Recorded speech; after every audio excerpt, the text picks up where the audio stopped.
Hello everyone, I'm Cherry. Today I want to share with you an article which I found on the NPR.com, and this article entitled Hibernating Bears are Metabolic Marvels. According to the article, it says there are some advantages to being a bear. One is that you get to sleep through the winter, but there are some other things you might not know about. NPR's reporter named Joe does, and he has the bear legs. According to Joe, it's relatively easy to study small features, especially the ones you can grow in the lab.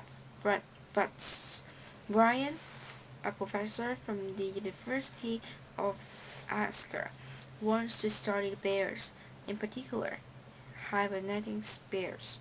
According to Professor Brian, he said, I wanted it in natural conditions, and so these were the challenges. And as Joe said, did you go to them or did they come to you? And Professor said they came to us. And as Joe said, basic part of bears comes from the Alaska Department of Fish and Game. They are typically bears who have taken a wrong turn and wound up in the middle of the city. In the summer, the bears live outdoors at the university, and where that Professor Brian works. And as Professor said, and then we move them into the hibernaculum. And Joe wondered, and he said, hibernaculum is the real world? And Professor said, yes, it is. And as Joe said, you have to make one up, and Professor said, and the previous hibernaculum. And as Joe said, in this case, it's typically a big box, so it can measure things like bear temperature, heart rate, and so on. And the professor said we anticipated they might tear the place up, or go on strike or something, but they actually show very natural behavior of getting ready to hibernate. And as Joe said, as you can see on our website, when they start to hibernate, they get up.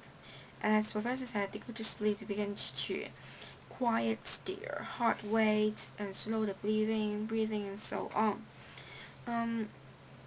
For me, I think it's time for me to stop reading the article. I think I would like to share some of my feelings to this article. I think it's very interesting to have a bear in the university, as I can hardly imagine that.